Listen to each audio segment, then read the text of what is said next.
ये पहला अवसर है जब भारतीय प्रधानमंत्री एक द्विपक्षीय ऑफिशियल विजिट पर ब्रुनेई पधार रहे हैं। इससे पहले 2013 में माननीय प्रधानमंत्री यहाँ पर आसियान समिट के लिए आए थे। भारतीय समाज को भी बहुत अपेक्षाएं हैं, बहुत उत्सुकताएं हैं, खुशी की लहर है। मुझे पूरी उम्मीद है कि इसके साथ द्विपक्षीय संबंधों में एक नई ऊर्जा आएगी।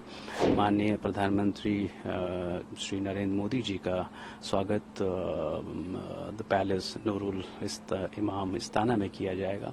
माननीय प्रधानमंत्री कुछ प्रोमिनेंट मॉन्यूमेंट्स भी यहाँ पर विजिट करेंगे।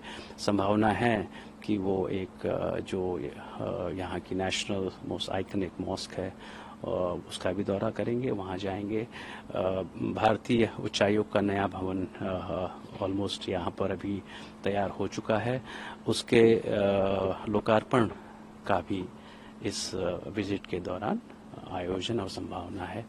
सर, 40 साल के डिप्लोमेटिक रिलेशनशिप में हिंदुस्तान और ब्रुनेई के ये पहली बायलैटरल विजिट है किसी इंडियन प्राइम मिनिस्टर की। किस तरह से देखते हैं इस हिस्टोरिकल विजिट को?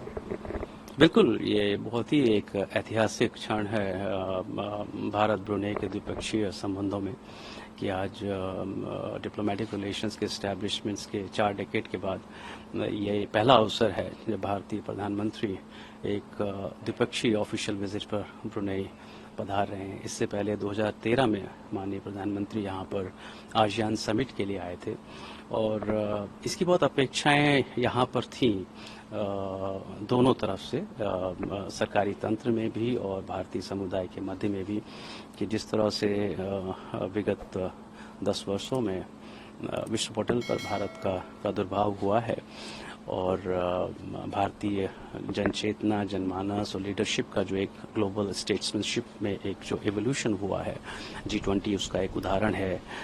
माननीय प्रधानमंत्री श्री नरेंद्र मोदी जी का जो एक ग्लोबल लीडर्स में एक रुतबा और एक दर्जा जो भारत का आया है, उस सब को लेकर एक क्यूरियोसिटी, चेतना और एक क्यूरियोसिटी जागृत हुई है विश्व भर के समाज में, जो यहाँ भी परिलक्षित होती है।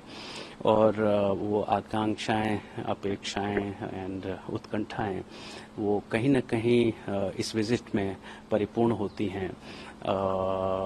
भारतीय समाज को भी बहुत अपेक्षाएं हैं, बहुत उत्सुकताएं हैं, खुशी की लहर है, मैं कह सकता हूँ। मेरे विगत 2 वर्षों में यहाँ पर बहुत बार ऐसी उम्मीद समुदाय में और समाज में रहती थी और हमारे काउंटर पार्ट फॉरेन ऑफिस में कि कब हम एक ग्लोबल लीडरशिप ट्रैवल कैलेंडर में इस ज्योग्राफी को हम किसी तरह से समायोजित कर पाएं। और आज वो अवसर है हमारे सामने कि एक पहला हाई लेवल एंगेजमेंट जो एक सरकारी दौरा है माननीय प्रधानमंत्री का, और मुझे पूरी उम्मीद है कि इसके साथ द्विपक्षीय संबंधों में एक नई ऊर्जा आएगी और लीडरशिप के हाई लेवल एक्सचेंजेस वो भी बढ़ेंगे और कहीं ना कहीं ये हमारे सारे ऑन गोइंग इनिशिएटिव्स को एक नई दिशा देगा, लीडरशिप की एक गाइडेंस देगा और भारत का जो एक नया स्वरूप विश्व पटल पर इस समय उभरा है, वो कहीं ना कहीं हमारे रिश्तों में अब परिलक्षित होगा। सर, कुछ MOU या कुछ स्पेसिफिक एग्रीमेंट साइन में कुछ क्या किया? जी बिल्कुल, इसमें एक जॉइंट स्टेटमेंट के अडॉप्शन की संभावना है जो एक कॉम्प्रिहेंसिव डॉक्यूमेंट होगा, जो रिश्तों को एक स्टॉक टेकिंग भी होगा और आने वाले की एरियाज का आइडेंटिफिकेशन, नए स्वरूपों को चिन्हित करेगा। यहाँ पर हमारा एक स्पेस स्टेशन भी है जो हमारे इसरो के लॉन्चेस में बहुत मदद करता है। उससे संबंधित भी कुछ डॉक्यूमेंट्स एंड समझौते हमारे इस समय द्विपक्षीय वार्ता में सम्मिलित हैं। माननीय हिज मैजेस्टी माननीय प्रधानमंत्री से मुलाकात करेंगे। ब्रुनेइयन राज परिवार सामूहिक तौर पर भी प्रधानमंत्री मोदी से मिलेगा और उनका स्वागत करेगा। माननीय प्रधानमंत्री श्री नरेंद्र मोदी जी का स्वागत द पैलेस नूरुल इमाम इस्ताना में किया जाएगा। जो द्विपक्षीय वार्ता है वो भी रॉयल पैलेस में ऑर्गेनाइज की जाएगी। उसके बाद his majesty and his family and the official delegation वो माननीय प्रधानमंत्री के लिए एक द्विपक्षीय ऑफिशियल भोज का आयोजन करेंगे। इसके अलावा माननीय प्रधानमंत्री कुछ प्रोमिनेंट मॉन्यूमेंट्स भी यहाँ पर विजिट करेंगे। संभावना है कि वो एक जो यहाँ की नेशनल मोस्ट आइकनिक मॉस्क है उसका भी दौरा करेंगे, वहाँ जाएंगे। भारतीय उच्चायोग का नया भवन ऑलमोस्ट यहाँ पर अभी तैयार हो चुका है, उसके लोकार्पण का भी इस विजिट के दौरान आयोजन और संभावना है। सर, ये जो नया भवन है 40 साल के द्विपक्षीय रिलेशनशिप का ही ये परिणाम है कि यहाँ पे नया भवन बनाना पड़ा है भारतीय उच्चायोग को? बिल्कुल, आपने बहुत सही कहा। बिकॉज जैसा कि हमारा एक सांस्कृतिक और सिविलाइजेशनल हिंदुस्तान का, भारतवर्ष का एक अप्रोच रहा है कि हम समग्र विकास की प्रक्रिया में विश्वास भी रखते हैं और करते भी हैं। और जैसा मैंने आपसे कहा कि एक जो नया भारत विश्व पटल पर उभर रहा है, तो उसका कहीं न कहीं परिलक्षण हमारे इम्प्रेशन में, इम्प्रिंट्स में होता है। तो आज आप पाएंगे कि धीरे धीरे हमारी राजदूतावास और उच्चायोग उनका भी नवीनीकरण हुआ है। कहीं न कहीं वो विदेशी ज़मीनों पर, भूमियों पर, राष्ट्रों में भारत का प्रतिनिधित्व करते हैं और अब उस प्रतिनिधित्व में एक कहीं न कहीं भारत की मिट्टी की खुशबू, हमारे राजस्थान का पत्थर, हमारे आर्किटेक्चरल मोटिव्स, चाहे उसको जाली वर्क कहें या मार्बल कहें, और एक इंडियन ईडियम जो हमारी पहचान है, वो स्वरूप धीरे धीरे अख्तियार कर रहा है। और ब्रुनेई दारुसलाम का नया उच्चायोग भवन भी मुझे उम्मीद है आप देखेंगे। ये भी कहीं ना कहीं एक स्पीकिंग मॉन्यूमेंट है जो भारत को यहाँ पर इंट्रोड्यूस भी करता है, उसकी पहचान भी बनाता है और उसका प्रतिनिधित्व भी करता है। भारतीय समाज में इस समय इस बात को लेकर बहुत ये एक गौरव का विषय है, एक सेल्फ प्राइड जिसे कहते हैं। आपको आई एम श्योर आश्चर्य नहीं होगा कि समाज के, समुदाय के सारे लोग स्वयं ही इसको सजाने में और इसकी माननीय प्रधानमंत्री मोदी जी के यहाँ पर उपस्थिति की और उनके स्वागत के लिए स्वयं वॉलंटरीली काम कर रहे हैं और बहुत उत्साह से काम कर रहे हैं। घरों से सामान और फूल भी लाए जा रहे हैं। तो ये एक भारतीयता का जो एक पहचान है कि हम परिवार की तरह रहते हैं। वहीं यहाँ पर भी सुदूर पूर्व में एक छोटा सा भारत हमारा भी है। तो और ये यहाँ के डिप्लोमेटिक कम्युनिटी में, मलयन समुदाय में और यहाँ के गवर्नमेंटल सर्कल में भी ये एक स्टेटमेंट है कि नए भारत का एक जो moderate but distinct and robust footprint and presence, उसकी प्रस्तुति है। एक सर आखिरी सवाल है, वैश्विक स्तर पर कई चुनौतियां हैं, सस्टेनेबल डेवलपमेंट है, क्लाइमेट चेंज है जिसकी प्रधानमंत्री जी कई बार बात करते हैं, रीजनल सिक्योरिटी की बात है, इसमें भारत और ब्रुनेई का क्या रोल होता आप देखते हैं? नहीं, आपने बहुत अच्छा ये प्रश्न फिर से किया, क्योंकि आज G20 के बाद और ब्रिक्स के बाद और SCO के बाद एक नए किस्म का प्लूरिलेटरल एक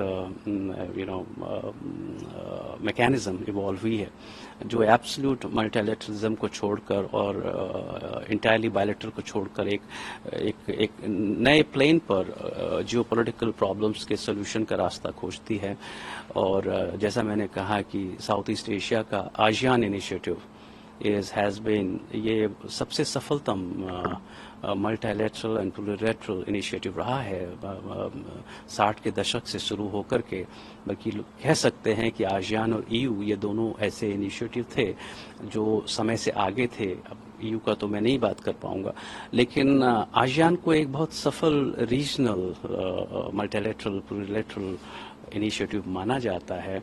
और आपको ताजुब नहीं होगा कि जैसा मैंने कहा कि his majesty being the longest raining sovereign of the world, इनका आसियान में एक सीनियर स्टेट्समैन का दर्जा है।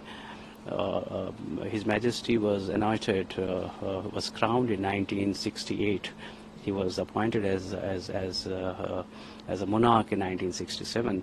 तो आप देखें कि सन 67 और 68 से आज तक उन्होंने जियोपॉलिटिकल मध्यस्थता की है और जियोपॉलिटिकल फोरम पे प्रतिनिधित्व किया है। हिज मैजेस्टी 1992 से लेकर आज तक 4 बार हिंदुस्तान जा चुके हैं। तो उनके अपने व्यक्तित्व में वो सारे दशक समाये हुए हैं और वो कहीं न कहीं ब्रुनेई के आसियान और आसियान की जो सारी मैकेनिज्म्स हैं उनके चिंतन में, विचार विनिमय में वो एक अव्वल दर्जा रखता है। इसके अलावा ब्रुनेई जो ईस्ट एशिया और साउथ ईस्ट एशिया का जो मलय सांस्कृतिक पक्ष है, जिसको आप मलेशिया का मलयन फेडरेशन कहें, और ये भी अपने जो यहाँ की जो ऑफिशियल स्टेट फिलॉसफी है ब्रुनेई की, वो मेलायू इस्लामिक दिराजा उसको कहा जाता है। जैसे मैंने कहा दिराजा, अगेन हमारा संस्कृत का इसमें वर्ड आता है। तो उसमें मलयन कल्चर को प्राथमिकता दी गई है, उसके बाद इस्लामिक स्टेट है। तो ये एक जो मलयन फेडरेशन है, एक जो मलयन कल्चरल डोमेन है, उसमें फिर से ब्रुनेई की बात अग्रणी रहती है, प्रतिनिधित्व करती है। इसके अलावा जैसे आपने कहा कि बोर्नियो द्वीप की जो इकोलॉजिकल सिग्निफिकेंस एंड डिस्टिंक्टिवनेस है, उसकी भी एक आवाज़ कहीं ना कहीं ब्रुनेई रखता है।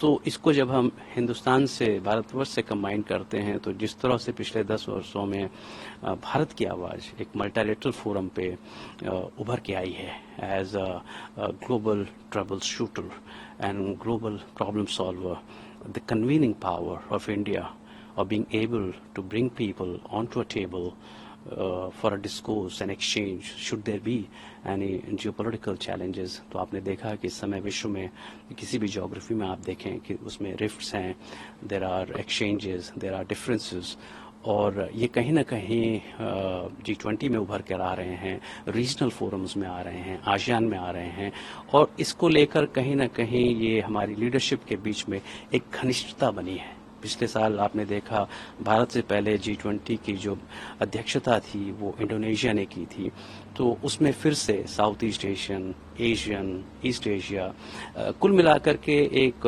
ग्लोबल जो पॉलिटिकल जो नैरेटिव बन रहा है, उसमें एशिया